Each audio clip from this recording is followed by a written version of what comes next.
You see a guy 1 minute and you're at intake and you're laughing and you're joking and you're smiling. You guys get out of intake and you go into a sale house, and literally within the hour you see that same person go past you with blood all over and being taken to the infirmary because the guys that he went to, that he was associated with, asked him a question, he gave the wrong answer, and they just cracked him over the head with a mop wringer to send him out of the sale house. You can't be here. Hey guys, on today's episode of the Lamplight Sessions podcast, our guest is Larry McGee. He's a guy I've known for a while. He's had a pretty interesting life from, going from prison to being one of the most well-spoken, well-educated people you probably would ever come across. Who if you didn't know him like I do, you would have no idea of his background. And we talk about a lot of interesting stuff from, the reason why people commit crimes, to kind of history. It's pretty interesting. It was a pretty interesting episode from a guy who knows a decent amount of has a decent amount of real world experience and knows a decent amount of stuff. So I hope you enjoy it.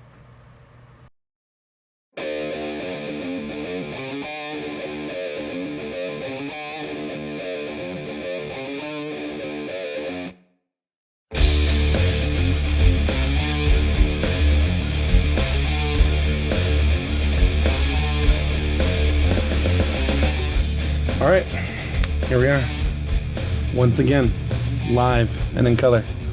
Not live, but we are alive. It would be horrible if we were dead, because then people would say, man, that podcast is dead.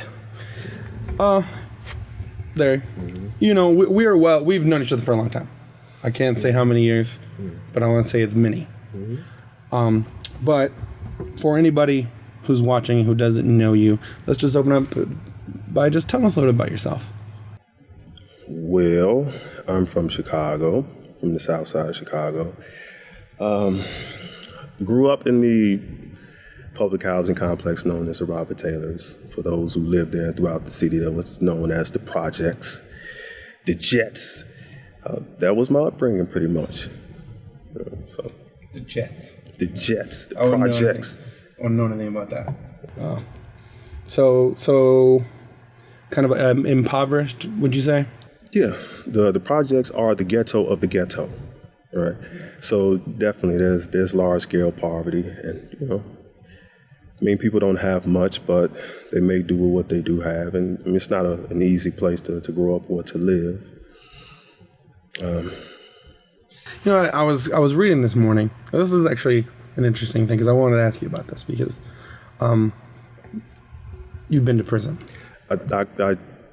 Can I interject, though, before you ask that? Because me saying it's not an easy place to grow up or to live, it was once possible to live and to grow up there, but it is not any longer possible. They've all been demolished. They're gone. No, so, but I wasn't really specific about the area. The question, because I mentioned going to prison because, you're a person who's been in the lifestyle, who's been here, who's been there, he's experienced some things. And I was reading this morning, a little bit about, because, there's a lot of conversation now about race and crime and all these things. Everyone, violent crimes have just been steadily going up. Specifically the past 10 years, they've been going up. And then in 2020, murder went up 39%, or 30%, because it was just a crazy time. And they say... In Chicago or in general? In general, in the United States. And they attribute it to, the craziness of the pandemic or whatever. But, there's a lot of different conversations. People talk about what causes, people to go and do these things, and they attribute it a lot. They like to attribute it to poverty, and so I wonder what you, being someone who's committed crime and who's changed, being somebody who's been in the environments where people do what is the motivation? Is it people just doing whatever it takes to survive? Is it people actually coming maliciously and being like, or is it just a lack of education? Is it a lack of morality? Is it a lack of people knowing what's right and wrong? Do people know what's right and wrong, and they just don't care? What it really is the motivation? What do you really think causes, incites crime? Well, there's a bunch inside of that question. I do believe that every person has negatives and positives in terms of character traits. So there is some idea in everyone about things that are right and are wrong. To develop a comprehensive idea of it, though, I believe that takes education. That's not just something that comes with the genetic set that anybody has. But now, as for what's driving the crime, is it the poverty? I think poverty can lead to demoralization so that people begin engaging in immoral behavior or criminal behavior, but it doesn't have to in all cases. You have people who are poor who would never steal, and they wouldn't tolerate their children stealing in order to provide for themselves. And I know that personally, and anybody that's probably been in impoverished communities knows of individuals who are like that too.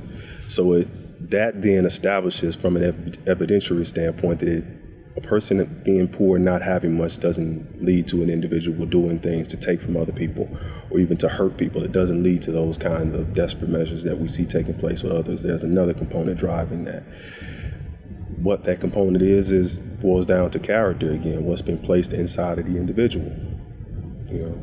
But it's a big story, the things that are taking place in the communities across the country that make the news for the different things occurring in their neighborhoods.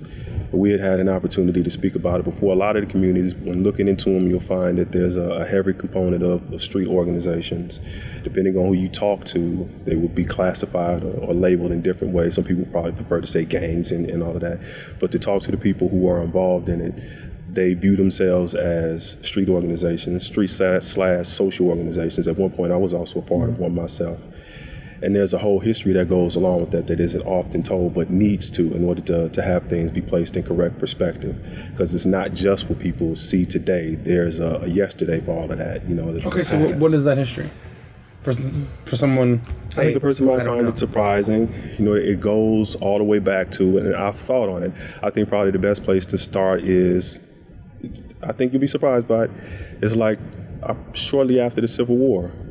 I'm not surprised. You're not surprised by that? I'm not surprised. I'm not sure most people's thinking will go back that far at all concerning it. But, obviously, America isn't the newest country, but it is a new country.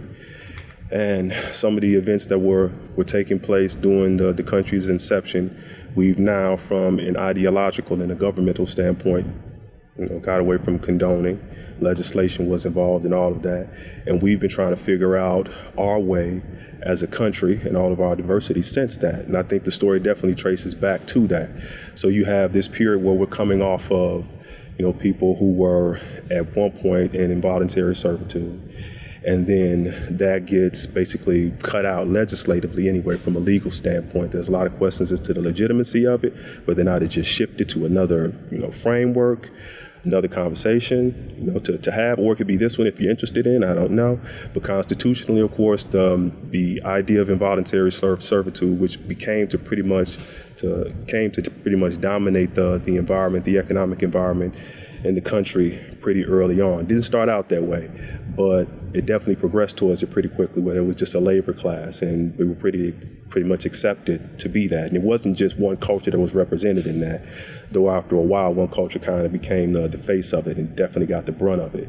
At first, it was just poor people, and it's really kind of always been that. Poor people from Ireland, poor people from, Africa and so forth.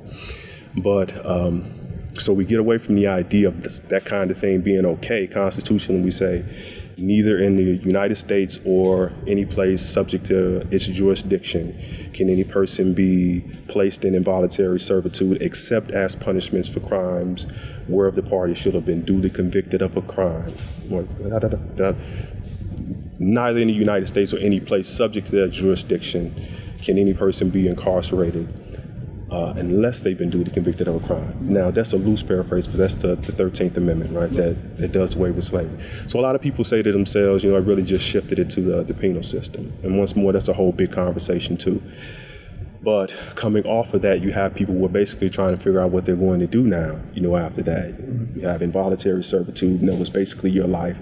And now you have at least a semblance of freedom where you can make more decisions. Nobody can force you to work, but of course you still have to work to provide for yourself. And you had kind of in the southern states, a notion that people should just continue doing what they had always done, and they did, and that became essentially the sharecropping system. Where the person who was working out in the fields and on plantations involuntarily forced and with the whip behind them with expectations and probably dying for being overworked, no care and consideration, just profitability on the thought of the person that's driving it all.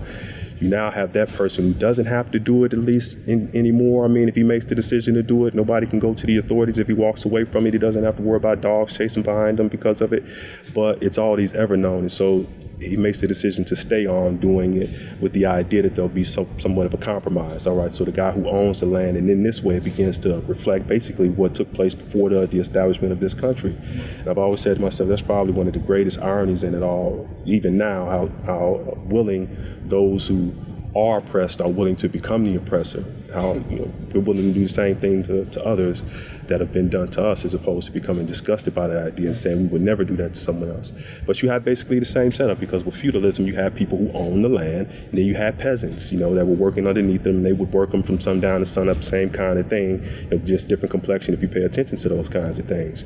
And then here in the U.S. you have pretty much the same thing, the plantation set up and people being worked from sundown to sunup. Sunset to sundown. But so following behind that, because of people just being disillusioned, they give it a try. I'll give you a certain share of what I grow, and you'll sell that off, and then you'll pay me afterwards. And when it comes time to pay, that's what's supposed to take place, is all of this is going to get put on a ship. And then the ship comes back and I have a check. And that ship sunk? And that's a running joke. That ship sunk? How many times do you go through that before you just decide that you no longer want a part in that? And so that's what took place. This all leads up then now to people just, if they weren't already inclined to get away from the system as it exists, principally in the southern states, up to the north, where there was this great promise of productivity and prosperity, and a lot of people had already left from that, at the cost and the risk of their lives. But now people who had initially made the decision to stay down in the southern states are pretty much deciding that they would like to move on to other pastures too. In addition to ideas like, is this really even right? If we've had people to fight to get us out of these circumstances into other circumstances, and we're remaining in it, accepting these same things. So all of this leads to what they call a great migration. Right? So you have people who are moving from the southern states into the northern states. Chicago is one of those areas, it's one of the principal areas. People are coming up to Chicago with the idea that there's industry there, you can get a home, and you can live a nice life, a nice comfortable life. You'll be able to provide for yourself and your children. And a lot of people are leaving the sharecropping system, which didn't just exist, in Mississippi, where people who were dark and complected. There are people from Oklahoma who had the same story about being involved in sharecropping and it going bad and losing everything. And as opposed to people going to Chicago, it was a great migration to California for them. This is just another facet of it. Once again, this is the country trying to figure itself out in terms of an economic model. So people get up to Chicago. A lot of people are coming up from Mississippi. If you're talking about people who are in their 40s and their 50s, somewhere in the 30s, everybody has people in Mississippi, they say. Not really true, but that was the saying. Everybody got found in Mississippi. Everybody has people in Mississippi because of this time period, this great migration. And my family was pretty much the same way. I had some who came up from Mound, Bayou, and then some from another location. But so they get up here to Chicago then now, after this time period, and you have some people who are capitalizing on the idea of jobs being available and prosperity associated with it. Not everybody's finding that. Sometimes it's part-time work. People are having to work 2 part-time jobs in order to try to take care of themselves. And along with that, it's not just them, it's their children. It's their family. So what does the child do? While mom, because already the idea of single parenthood was beginning to surface as people who are disillusioned, some of them are making the decision to go back down south. This city thing is not for me. And we see that kind of thing even today, with people who are from the southern, a more rural background, and what takes place when they even come around sometimes people who are from an urban setting, let alone move into an urban setting themselves. Sometimes they acclimate, a lot of times they say to themselves, this is just not for me. So and that was taking place. You had a lot of men who were going back down south. They just weren't interested in being involved in city life. And the women were making decisions over the state, like, I'm staying here. And so families were breaking apart because of that. In some cases, it wasn't the man who was leaving the north to go back down south. He was just leaving the family to go do other things. So you had single mothers even then beginning to be introduced into the equation. And she's working 2 jobs. And what does the child do then? And even if it's both parents there and they're trying to work to provide for the child is just still left to figure out what he's going to do for himself unless he's in school. And even if he is in school, at a certain point, school lets out. So he's out running the street, trying to figure things out. So this is where this whole idea of young people being out in the street really begins to develop a lot.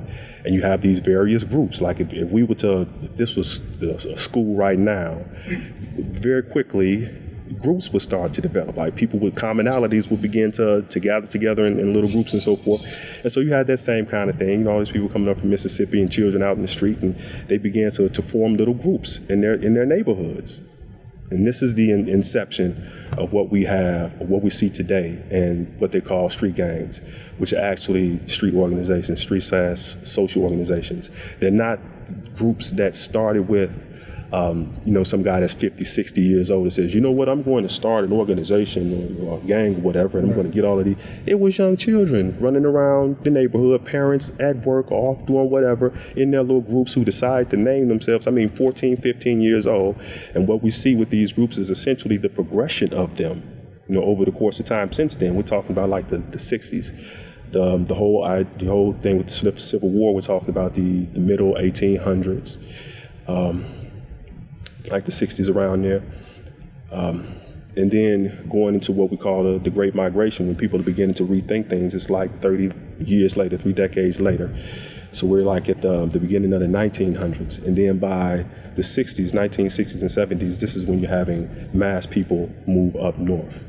And this is when you see also the emergence of all of these different groups, not with the exact same name that they have now, but in many cases, definitely associated and with the same leaders as they're at their base and at their foundation. So that's essentially what we have in these different groups. And just as I was saying before, the progression of a male kind of mirrors the progression of these groups. Young men start out, they're kind of feisty. You find somebody 12 years old, he's a lot more with hormones and everything, testosterone. Yeah. Then somebody who's 50 or 60 and you propose that idea to him, he's like, no. Well, with age comes wisdom. And you kind of settle down, which is true. But that's all of that's a really great sort of quick overview of the history there. And it's actually pretty interesting to me because I'm while you're speaking, I'm considering, all the other examples,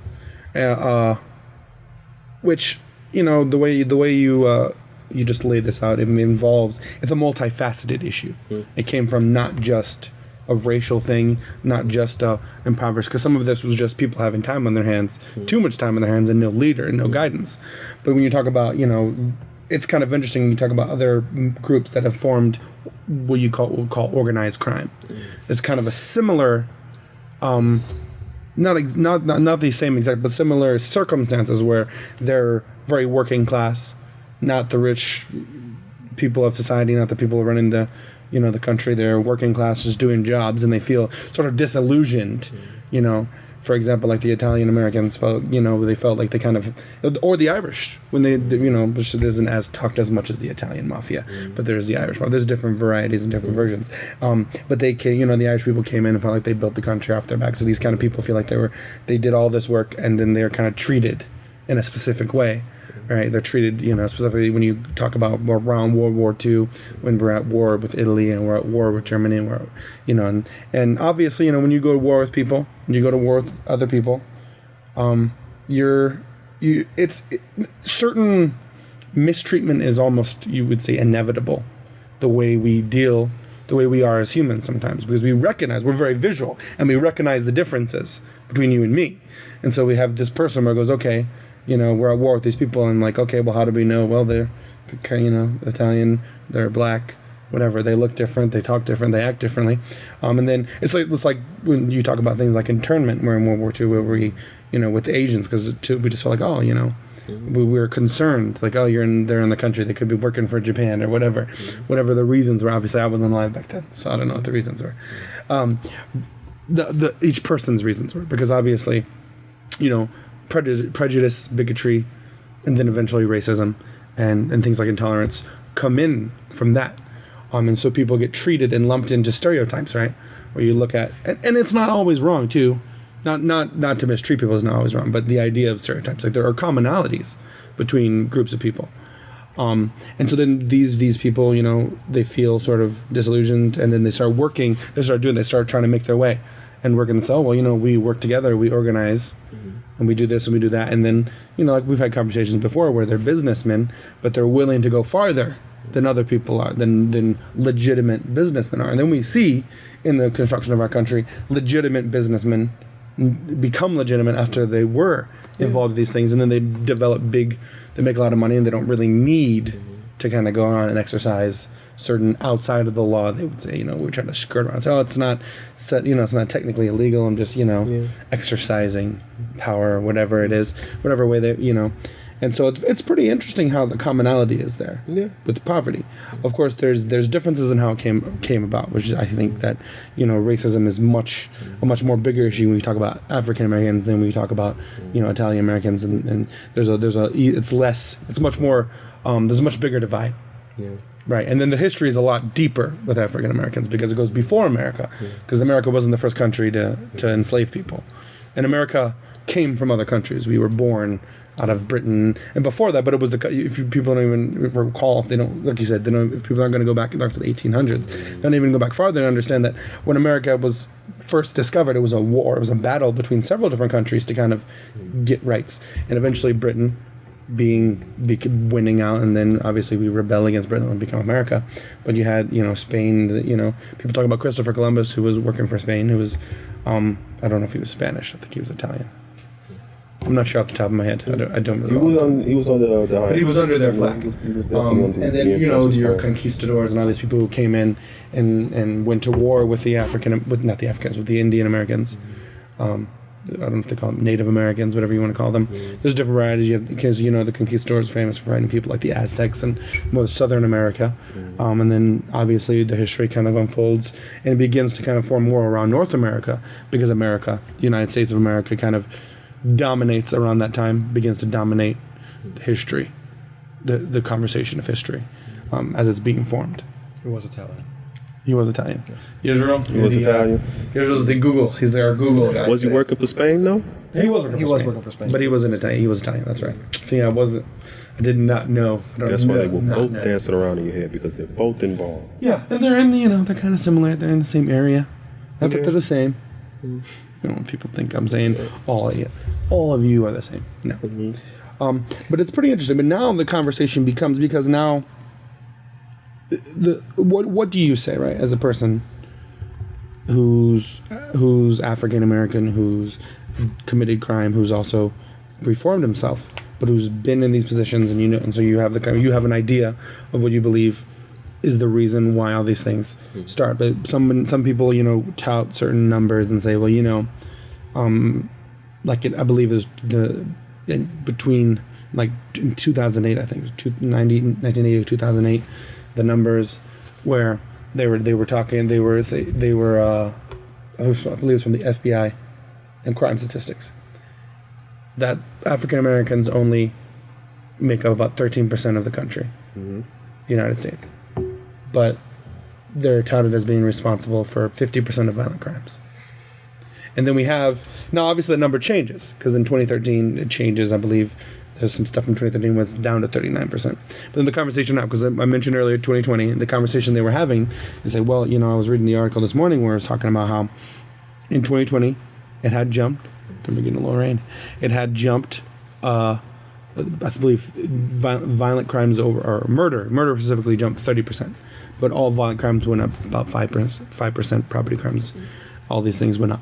And then they were saying, well, the African American community is the most, the ones that experience the crime the most.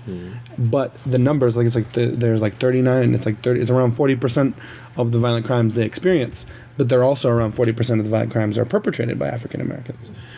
So what obviously, no one's here, right, is saying, I'm not saying, no one here is saying, well, you see African Americans are just natural, right, and it's stupid. That would be stupid to say anybody because when a child's born, it isn't born like, man, I'm just going to go kill people, and I just, like even Hitler, who's touted as one of the worst, as the worst person, most likely, I believe. Some people might want to reference other people like Mao, and their numbers down or whatever. But everybody hates Hitler. And that's like the comedian makes a joke where he goes like, I don't want to say anything divisive, but I hate Hitler.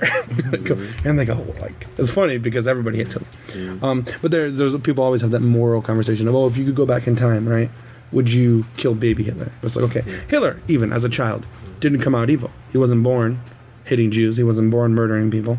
He was turned in that from what? From something made him that way.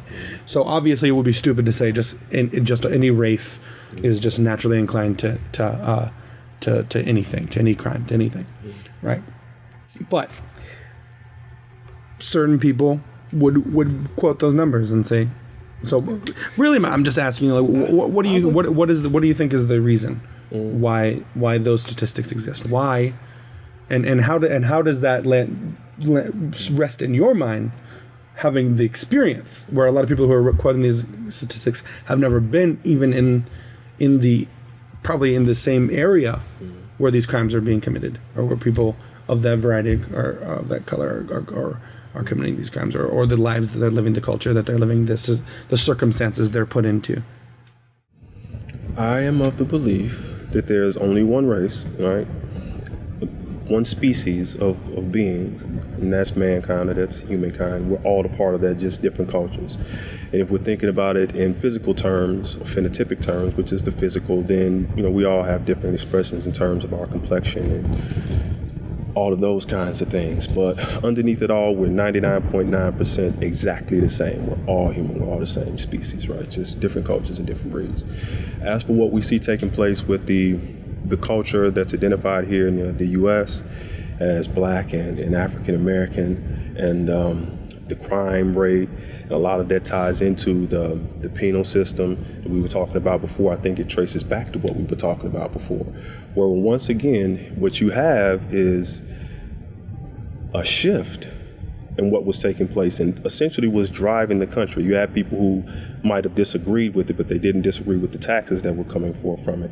And that all was the true catalyst for the Civil War that took place. That was all about money. It was all about taxation. And then the idea of emancipation was introduced in as a tactic. But to get certain people on board with the idea of fighting the North, really, it was Lincoln getting Black people, African Americans, on board with the idea of fighting, but not just that. And it's a part of the story that isn't always emphasized, especially by those who are overcome by animosity and hatred. It's not like it was everybody of European descent, rather it be from Italy or rather it be from Ireland, that was on board with the idea of involuntary servitude in this country. We're talking about the Quakers and all of these different groups. They're just the popular ones that kind of get all of the credit for being in opposition to it. There was a lot of people who did not agree with the idea, coming from Europe and coming from other areas too. So there was a lot of conflict among them, but the North was still draining heavily taxes, and the idea at a certain point was introduced that if emancipation was tabled, even though the idea had been tasted, and a person can look at it, that wasn't the initial issue. That didn't start out. That became a part of the push of the North to emancipate the slaves, but it's not what incited it. It's not what started it. It wasn't even there at the beginning.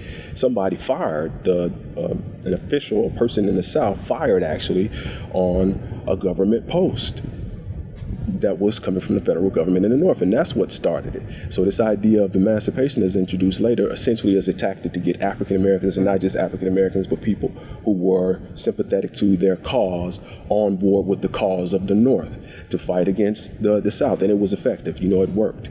People, African Americans, began deserting the South in order to go join the ranks. When at first it was kind of like you had some who were already doing it, some who were fighting on the side of the South and some who were fighting on the side of the North, but not this whole idea like really people who were brought over here under involuntary circumstances had any real stake in it. It was just the ones in the North felt as if they did because it maintains them in their condition, and they also felt like if, especially once that idea was brought in, if they were able to succeed, that they would be helping to bring people into their conditions. And they say that there was a guilt that existed amongst them anyway, many of them. This is just a record for the fact that they were in the North and dealing with circumstances that were a little bit better than what was going on in the South, and they still knew people who were down there suffering under a lot of tremendous hardship, though the story is told differently by different people. It was obviously not a great thing, which is why it was eventually abolished.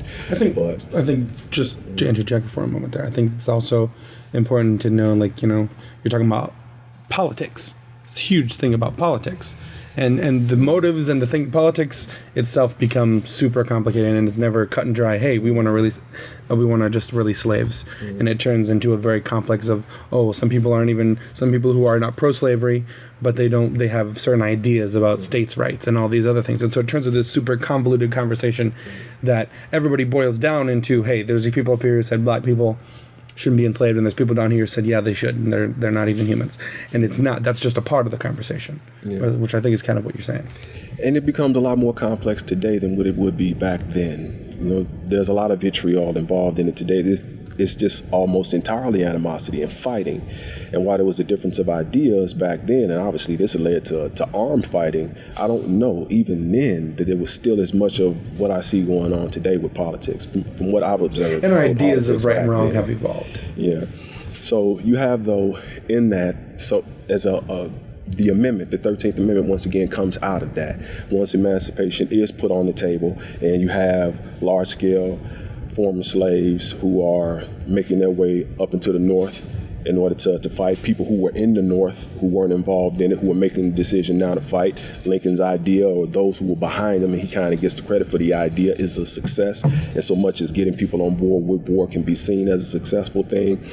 And now that the North is pretty much set down what they call to be, a foray in sedition on behalf of the South. Once again, it was just a fight over money is what it was. And to be honest, while I don't agree with the practice of involuntary servitude, I can definitely understand why a person would have a problem with overtaxation, and that's just looking at it from an even-handed standpoint. So in the aftermath of all of that, though, now the North has been declared the victor, and they have to make great on their word. There's a number of different people that you gave this promise of emancipation to. And so out of that, we get the 13th Amendment that says, once again, it's neither slavery, nor involuntary servitude, except as punishments for crimes, whereof the party shall have been duly convicted, shall exist within the United States or any place subject to their jurisdiction. Now, that's the 13th Amendment. But there's clauses in that if you pay attention. And legal language is all about the details. It's all about the little small specifics in the wording. So if a person is convicted of a crime, it's okay to place them in slavery. So slavery, involuntary servitude wasn't really eliminated, the idea of it. So you're saying, and do you believe that it's okay if you can make them a criminal? Right. Well, you believe that the prison system is basically an evolution of now a new version, and the whole system that comes new face for slavery around it. You believe the whole lot. If we're speaking about what motivates it, the energy behind it, because a heart and mind changed against his will is a heart and mind unchanged still. You can't change a heart and a mind with legislation. So there's people who have these ideas that there's basically essentially a labor class and all of these notions like you were saying before about subhumanity and all of these kinds of things. You don't change that by creating an amendment to the Constitution. Right. So what takes place now that amendment has been created? Do they just sit down and they pout? We're talking about powerful men. How do they get active? And I think what we're seeing is basically the evolution, for lack of a better term, of their strategy and of their tactics to accomplish the same thing. Right. So right, this is actually interesting because you're talking about changing the hearts and minds. You're somebody whose heart and mind has been changed. Right. And I'm going to just kind of go on a limb, and then you can correct me if I'm wrong, but I'm going to go on a limb that it wasn't changed solely by incarceration. Right, because I know that, as I said, I'm kind of well versed with your story, and I know that in being incarcerated in prison, in that time period, and then that place is when you kind of changed, but it's not because you're in prison and they offered you like rehabilitation things and it changed you. Is that safe to say? So, I think there are a number of different components to a sound education, and I think a sound education is what produces a sound individual. A sound individual is someone who's law-abiding and contributing to society. I won't say that the prison system in this country has gone wrong by offering opportunities. Right. I think that's exactly what needs to take place, because what we're looking at in many cases is people who may have had some component of demoralization due to a lack of opportunity. Explain that a little bit. You mean are you saying that if it were to be, so that it doesn't offer opportunities, but if it were to begin opportunities, it wouldn't? Or are you saying that they do offer opportunities? Yeah, to the extent that a lot of people have become upset about it. And Really? once again, yeah, being honest about it, I can kind of see it, because once again, we're talking about poor people. And what we're talking about is really managing people. Right. The conversation gets broad, and it, depending on where a person is coming from, not all of it is comfortable. You know, the idea that there are certain people who have the notion, regardless of complexion, or, you know, how a person might look physically, of being basically more worthy of a comfortable life, of being rich, being wealthy, being influential, being powerful, being on top than other people, are very real things. And I think this is what we're dealing with. So you have all of these people represented at the bottom who, to look at them, I mean, they might be different physically, but they're all in the same circumstances, dark skin, light skin, and that's really what it's been from the beginning. And those people have always been in the majority, and the people who consider themselves to be better than those people have always been in the minority. How do you manage that? By a lot of thinking. A lot of thinking. And so I think what we're talking about now is the kind of things that have come forth from their thought processes. So you'll have, you know, people who... I'm sorry, that's just pretty interesting what you just did there to kind of flesh out what is the actual minority in the country. Okay. Right. And that kind of goes back to what you just said a moment ago about there only being one race. And that is pretty interesting, you know, that what you did there, saying that, which is true. It is kind of interesting how we so many people kind of allow that kind of idea to slip by and allow themselves to be pulled into that you versus me, when it really should be an us versus the people who are actually, because, you know, I think you would agree that the prison system is just one facet of slavery now, of involuntary servitude. Involuntary servitude has been painted with voluntary, over with voluntary. So you're allowed to make certain choices, but once you put yourself in a position, you know, everything can be taken from you by someone else who has money. They can take everything you have, and you can be cast out on the street, and there's nothing you can do about it. And if you try to do something about it, then you're put into the prison where you get your involuntary servitude. And that's not just race based. That's not just, hey, you know, I don't like you or the color of your skin. It's really this minority of people who look down on other people because of the position they're in, whether it's that, you know, and generally it's a position that they didn't put themselves in solely. They didn't build themselves up from an impoverished place themselves. Maybe their parents did. Maybe their great-grandparents made money, and then that was passed down through generations, and so they just kind of came into having a bunch of money and in a position of power. And so then they kind of look at themselves as, you know, and that kind of goes into feudalism and tribalism, things you mentioned earlier. I just thought that was pretty interesting. Very, very adept in how you just kind of laid that out there. I didn't want to let that go. So the point that we were hitting on with the people, some people being upset about the opportunities. So you'll have a guy who was struggling to eke a living out of what's left of the agrarian communities, and like in Illinois, for example, who his opportunity becomes the penal system, where we're going to erect a prison in this area, medium security, minimum security, maximum security, whatever it might be. And then this is going to bring jobs to the area. And everybody's excited because, once again, they're dealing with the same poverty themselves. And so the person begins working in the penal system, putting in all the hours that he's putting in, and he sees a guy who's been incarcerated, coming from Chicago, and has the opportunity to get a master's degree. Free of charge in prison, because of the idea of the correctional center now that's kind of developed from the idea of the penitentiary, which where this is where I put you basically in a cell and let you think on it for a while, and you get to the point where you deploy your circumstances so much that you decide that you're never going to do it again. You have a change of mind just because of the harshness of the circumstances. We got to the point where either morally or due to what was coming forth from that, we decided to reconsider that, and the idea of the correctional center developed. And along with that was all of these various things that could be utilized to correct the circumstances of the individual, to give them a better shot. And a major component of that was educational opportunities. So you'll have usually the universities or the colleges from the surrounding area will be inside of the penal system, and that opportunity will be offered to people. And you have people taking advantage of it. They would start out basically with no education, get a GED, and go from a GED all the way to a master's degree that they could use legitimately once they were released. And you have the working class guy who didn't know how he was going to make ends meet until this penitentiary popped up, and he comes in and sees all of this, like, and that's his reward for shooting somebody in the head. Like, so it feels kind of like we're rewarding bad behavior. It feels kind of unfair to him. So how do you think you resolve that? Because how do you look at the situation and go, okay, one, considering what you just said there, that issue there, or how you resolve someone else who isn't committing crimes and isn't receiving any opportunities and any help.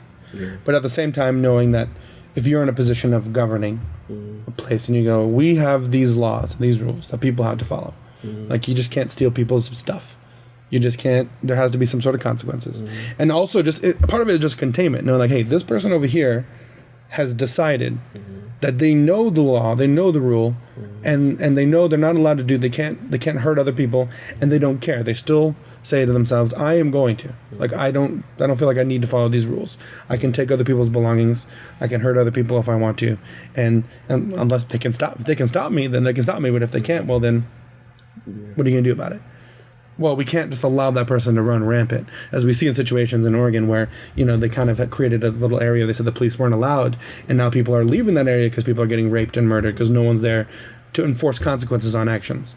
And so then it becomes what people kind of fear and worry that society could fall apart into, which is that whoever is the strongest and has the ability to defend themselves is the safest and can take whatever they want. And if you can't defend yourself, and this, what's interesting, this ties into so many conversations in the world today, because this ties into, people talking about Black Lives Matter, talking about Blue Lives Matter, All Lives Matter. People make all these statements, right? Started off, talking about how police are dealing with the minority communities, and then other people respond in kind with, Blue Lives Matter, and then there's defund the police, and then there's back the blue, and all these things. And then at the same time, it goes into people talking about people who believe in guns rights versus who don't believe in guns rights. And people who believe in guns rights would say similar things, which is, well, what occurs in that situation. I can't, I walk in a situation where a group of people over here decide they're going to take what I have.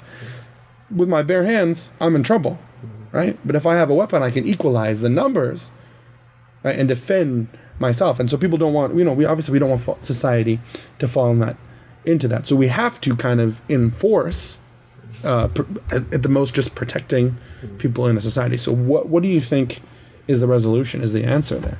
How do we, considering all of that, right, were you in a position, not that you're running and you want to, and listen, I'm like any sane person would really desire to be like in the country in the way it is now, be running the country, because it's you see what occurs. The president's like just 4 years, and they gain like 12 years. Yeah. You know what I'm saying? 12 years of life. Like, it takes a lot out of a person, and it's an exhausting thing. And then mostly, like really, the people who really have a desire. You see the kind of people that have a desire to be in politics, and they're really not making a lot occur. They're really not accomplishing a lot of things. But were you in a position to change that? What do you think is the solution, man? It starts with character. And so some principles there might be a conversation concerning, but there's a lot of principles that we hold in common. And I think that's the great place to start, the principles that we hold in common. And then to realize that everybody has a right to be respected, which means those principles apply to everybody without exception. I think that's a great place to start. Right? So as much as I have the right to not have my life taken, and to have my life disrupted without serious rationalization and justification, just being a root word of that in some legal matter, every other person has that same right, and not allowing for any exceptions to be made concerning that, whereby a conflict then can be created. I think that's the way forward in creating peace out of chaos. So what principles do we have in common? Let's start there. Let's make sure that we're applying them equally to everyone, regardless as to background or creed or so forth. To the extent that the creed doesn't, once again go into moral matters. But now as for the people who had objections, understandably, to a person who would receive opportunities that they feel like they're having to work hard for, I think it ties into that idea of showing respect for everyone. That respect takes different measures dealing with different people, and sometimes different groups of people, the different needs and problems that might exist there, that in us addressing shows our care and concern for them, and the different things that come forth are going to be different based on the circumstances present. So one way that the poverty for them might have been addressed is employment, and that employment came in the form of them getting a penal system or a correctional center that's designed to try to help someone else. At least in its intent, it's designed to try to help someone else, to reform someone else. Now that the person is in there, are we not supposed to have some kind of programs geared towards achieving that goals, or just going to be more empty words? The same thing that got us in this position to begin with, people saying something and doing nothing. And if you think it shouldn't have anything, so that there's an even greater potentiality than what might already exist for the person to leave out the same as, if not worse than he came in, here's an idea. He's probably indigent and can't take care of himself, right? And so if nothing else, we're going to give him government assistance. We're going to give him a voucher to let him get a home, and we're going to let him move next to you. How about that? And if you wouldn't want that, don't do that to someone else, because he's going to live next to someone else. He's going back to some community, even if it's not yours.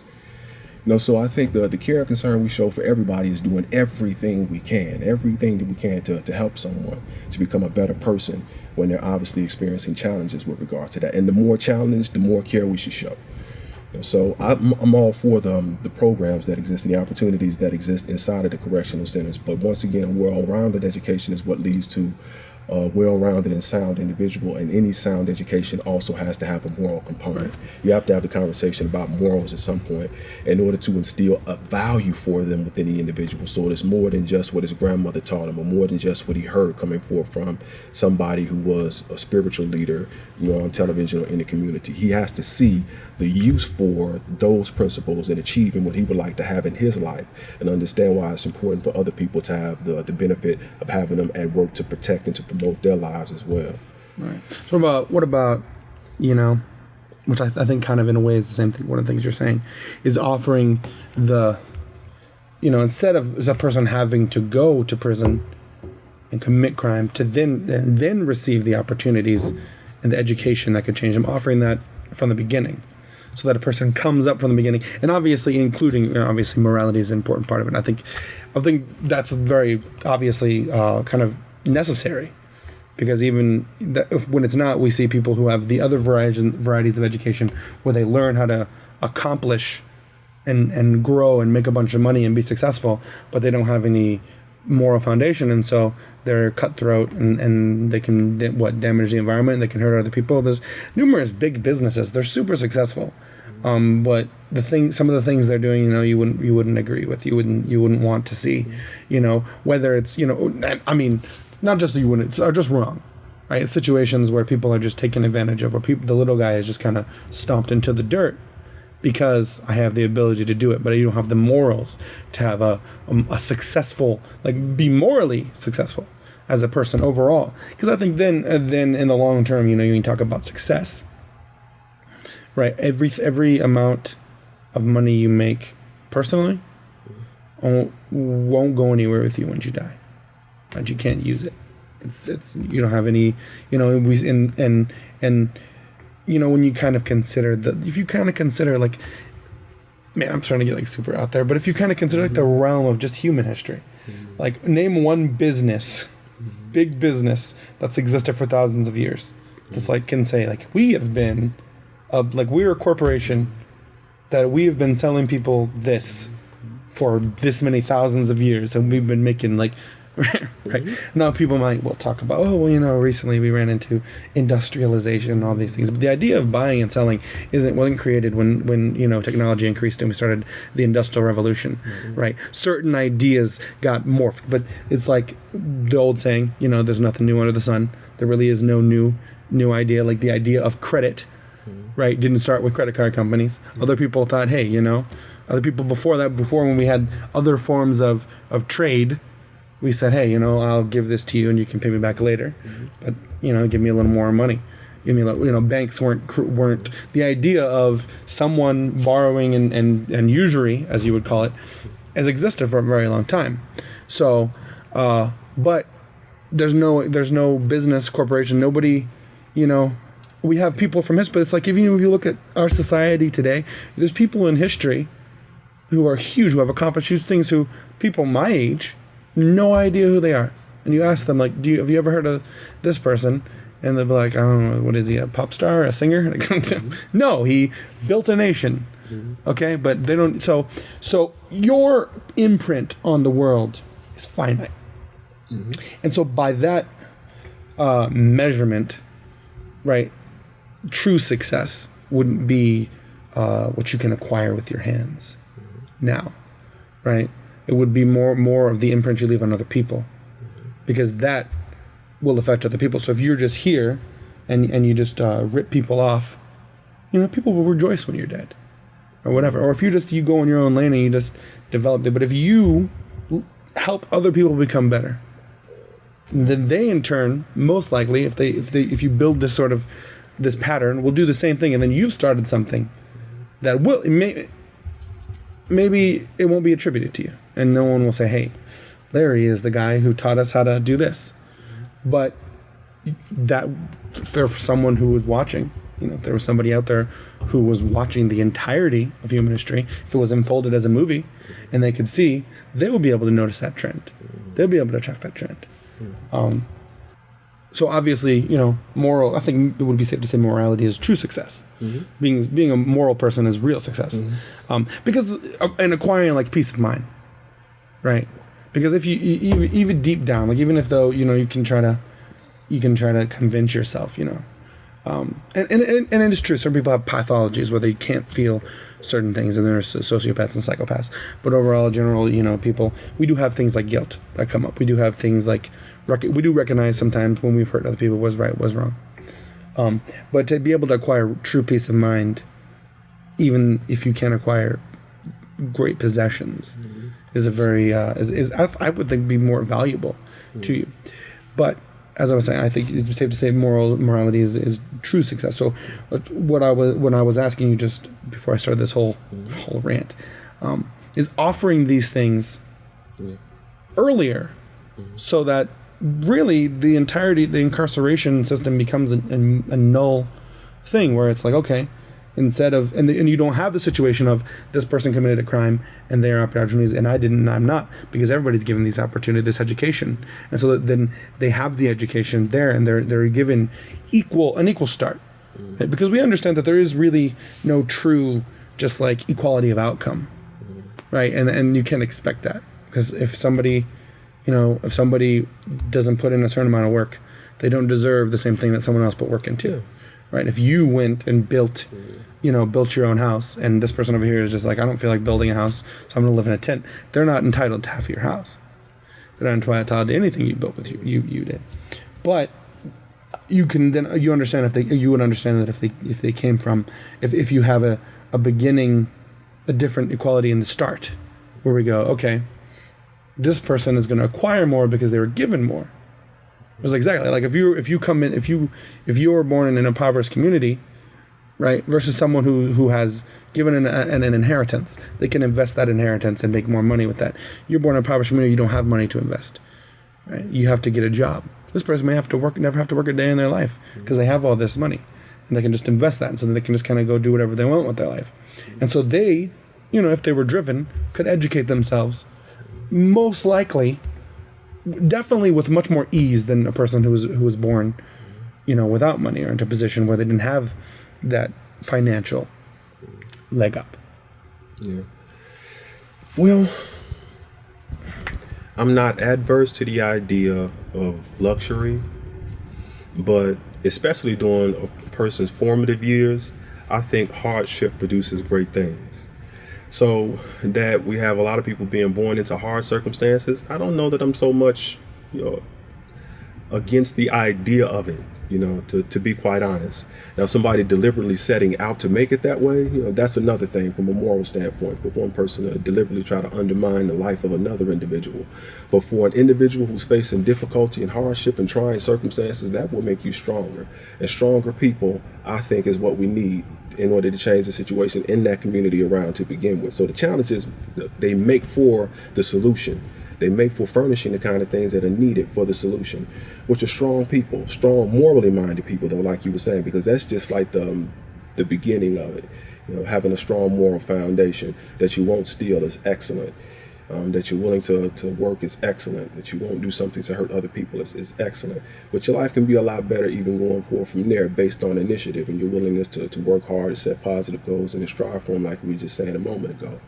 But that's what I think about when I think about the hardships and the challenging nature of different communities, impoverished communities that exist today, the same ones that I came up in, and the impact that that's had in my life compared to someone who might not have had those same kinds of obstacles to overcome. It puts something in you, and it's a worthwhile thing that it does, coming from the school of hard knocks and all that kind of thing. So, along with that, I would also say that it would not be fair not to say that there are ample opportunities that exist in challenged communities, educational opportunities, the same ones that exist when a person goes to the prison system and is made aware of the programming there. A person could not have anything.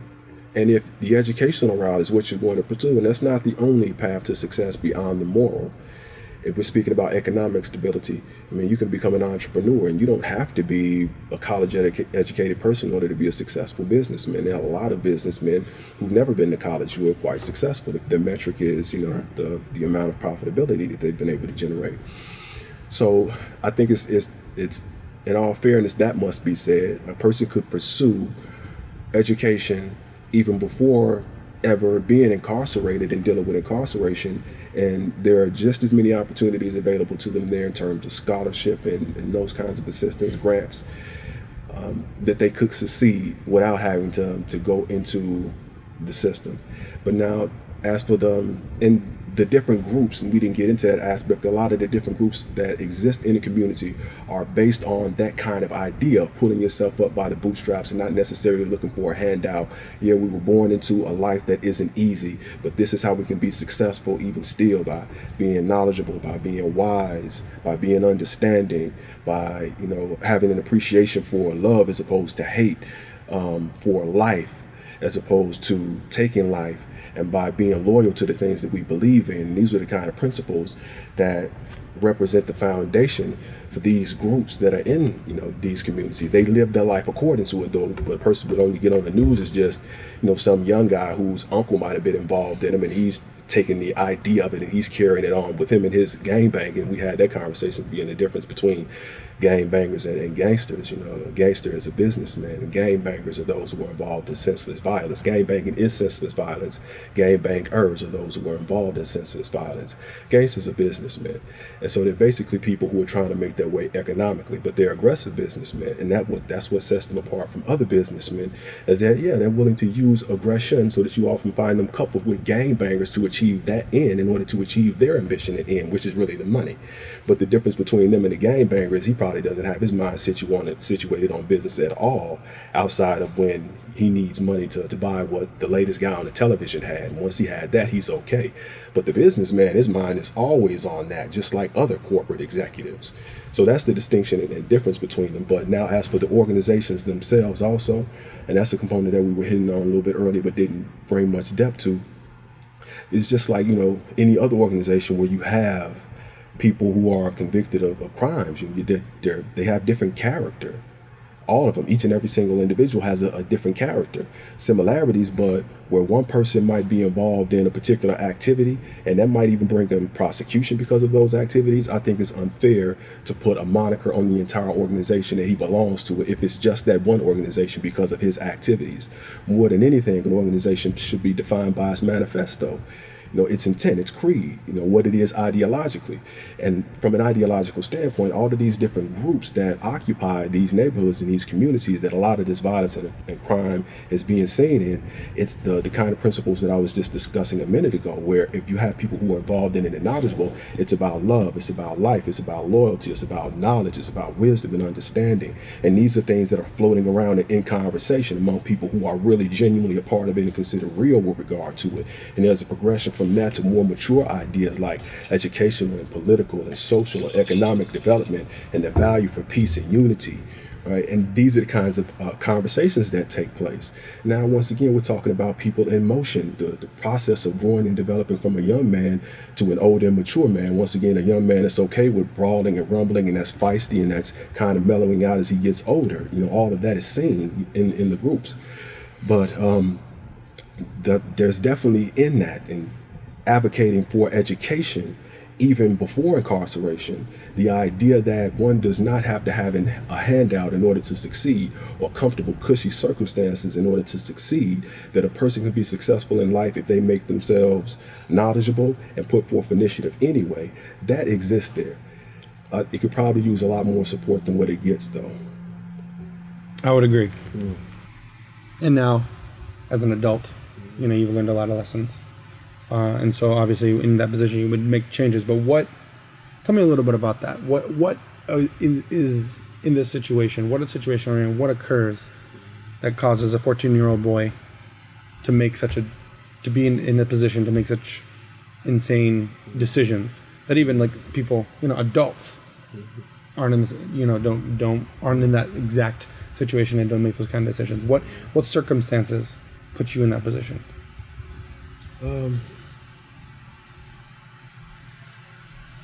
If I could pinpoint any one thing outside of character, which is the thing that can carry a person through any adversity, whatever it might be, without them having to worry about stumbling and making bad choices, outside of the absence of the kind of education comprehensively that would be needed for me to navigate all of the different struggles early on in my life, I would probably say it would be the dissolution of family. My family broke apart when I was pretty young. And that was a driving element in a lot of it. When families break apart, in many cases, not necessarily, but in many cases, males become aggressive.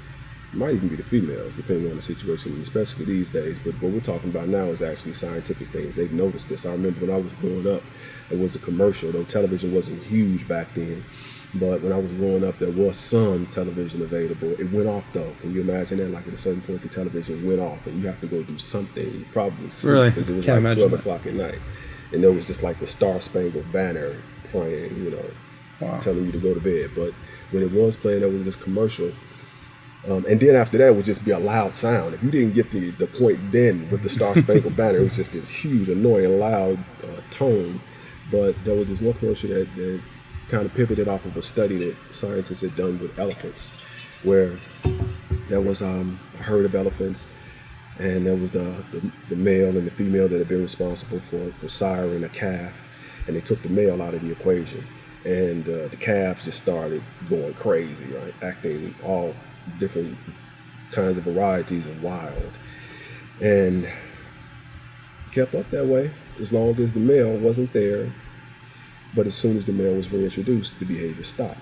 And that's just one, but that just goes to show you how that idea was prevalent at one point in our thinking as a society. And I think it's meritorious before it pops up on the television. It's been the case from our beginning. It's still a case today. So for me, what took place was when my family began to break apart, because I had my mother and my father actually in the same house for about the first 9 years of my life. I became aggressive as a result of it. If nothing else, I was definitely more inclined to be involved in aggressive things. And that set the stage for me to be pulled into other things like serious acts of violence. And that was definitely a large part of what found me in front of a judge with the question of whether or not they were going to treat a child as a child, or is he so far gone that we can't really help him with what we have available in the juvenile justice system?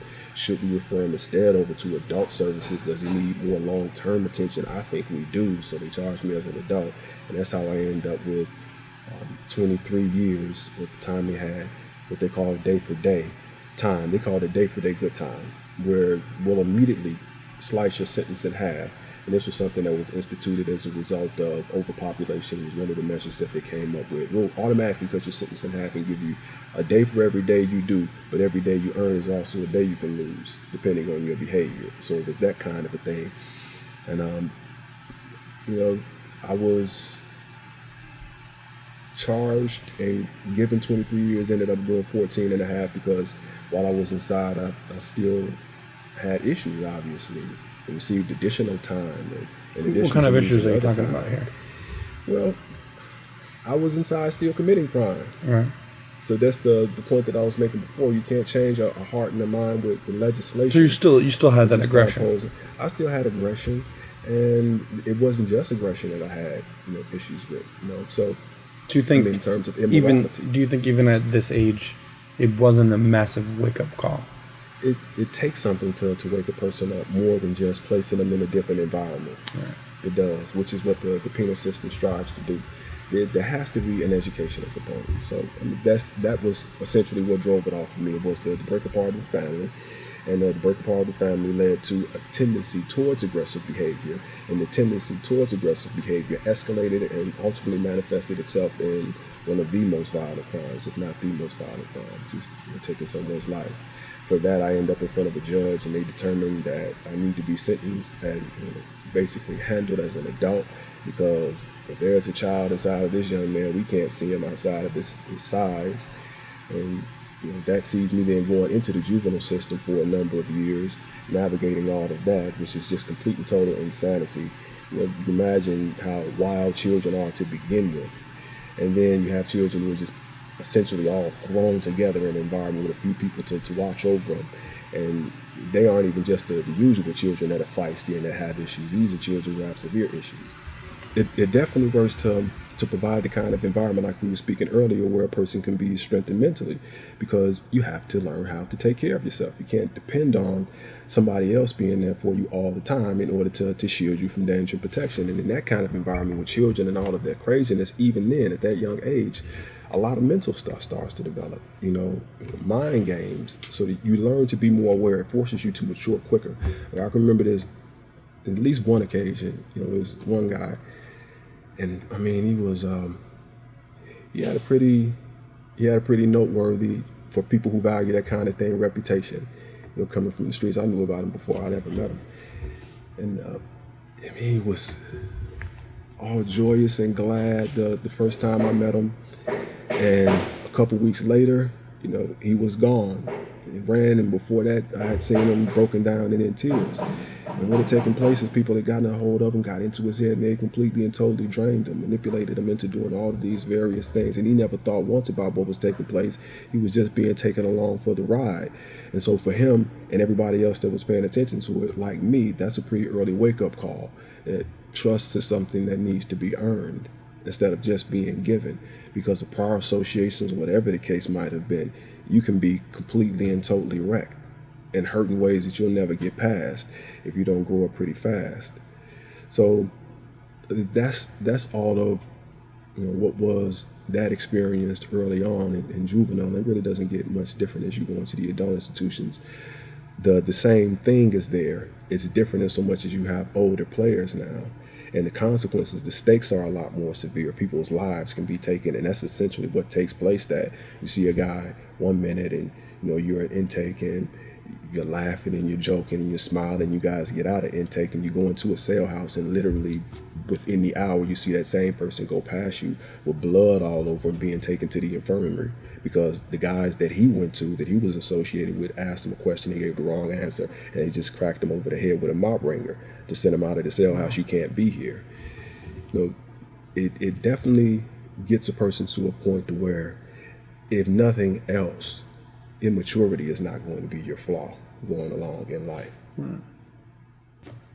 So, you have a lot of aggression, and if you're hearing any noise, we got a little bit of construction going on. But you're talking about a person coming in, already being aggressive, and then you go to prison and you see even more, even would you say worse?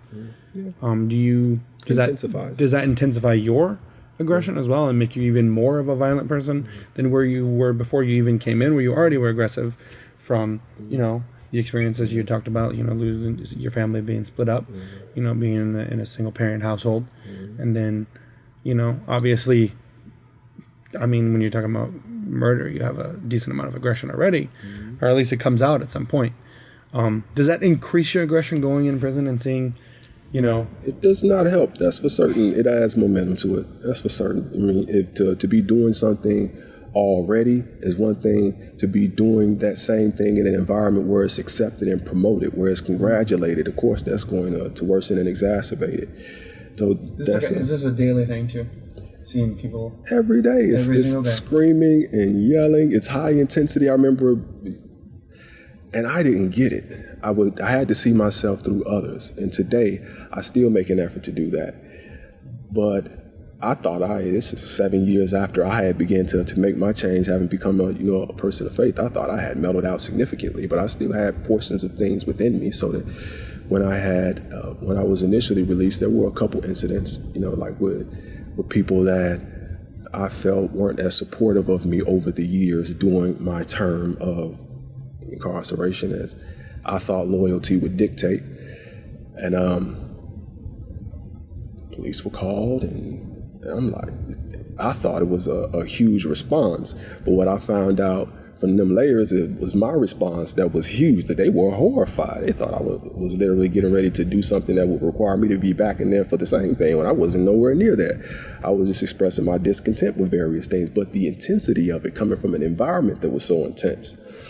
And I remember one of the younger guys who was there at the time, who eventually wound up himself incarcerated. When he was released, he was like, I get him now. I understand him now.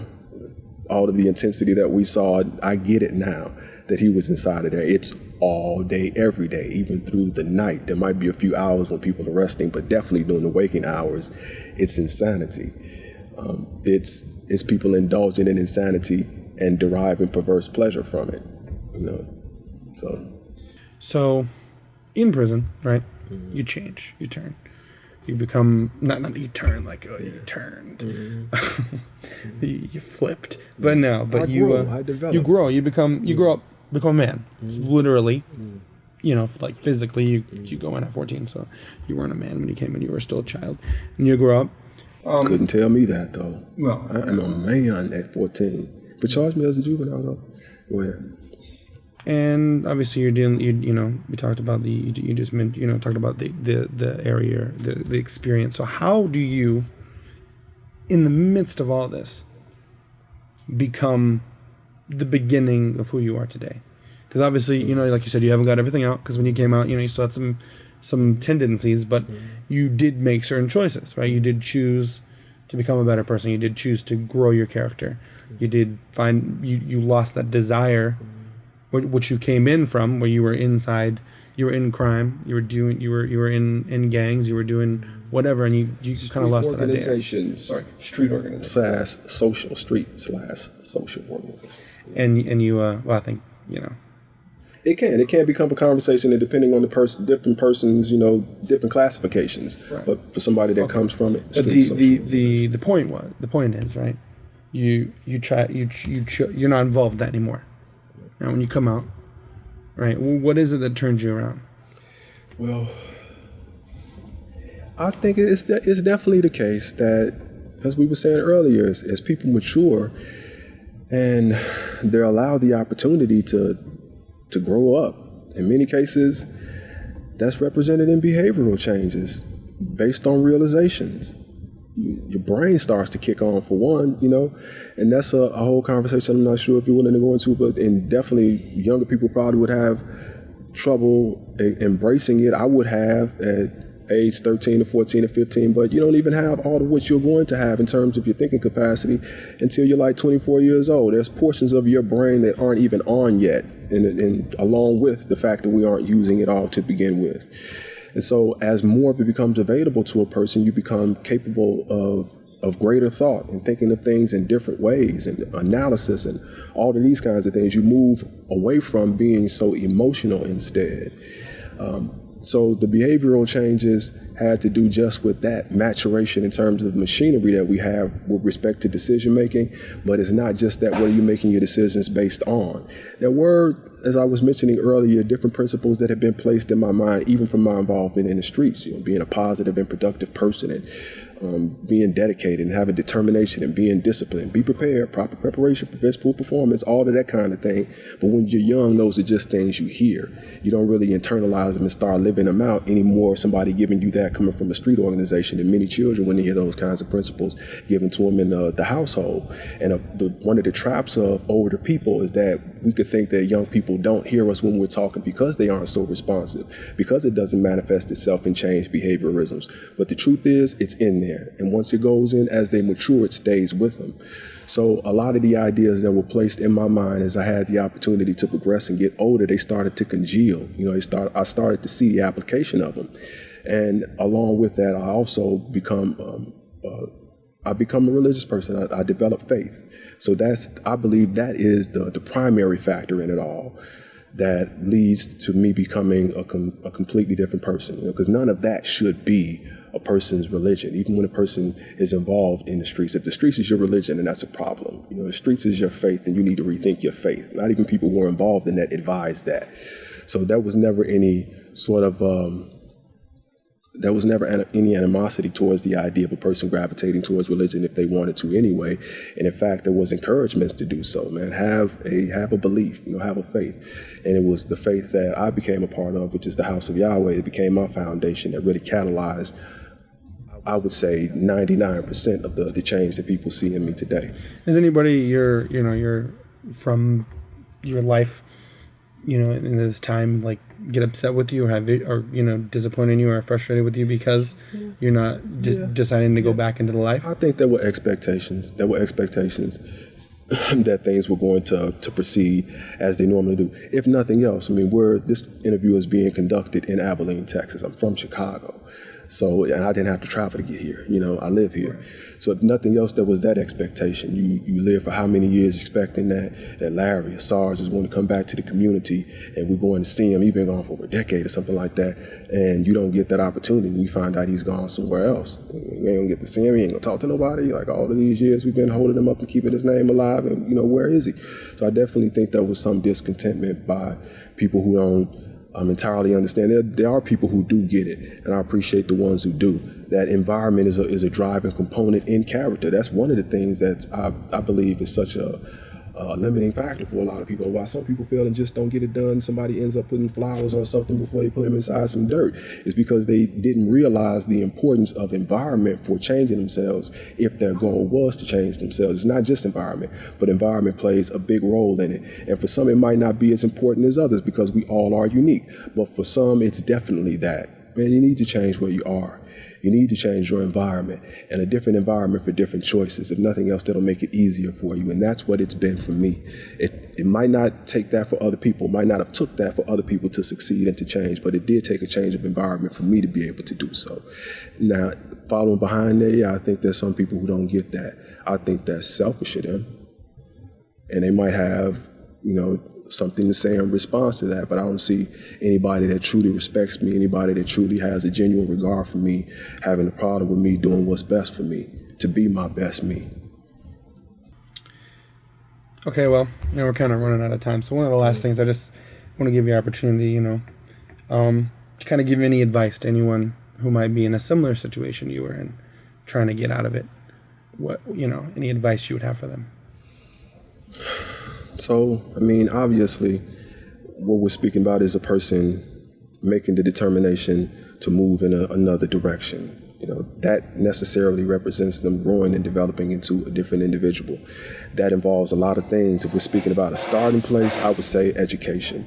But once more, education is not well-rounded if it doesn't include a moral component. Really, primarily a moral component. So develop a moral foundation, a moral education. And here goes a shameless plug. If you're speaking about, what's been responsible for helping me to turn my life around and what I advise the Peaceful Solution Character Education Program, not a character education program out there like it. That's not just a shameless plug. It's the truth. All right. So that's what I advise. Start with education, new information for new choices. All right. Well, thanks for being on the show. Pleasure being here.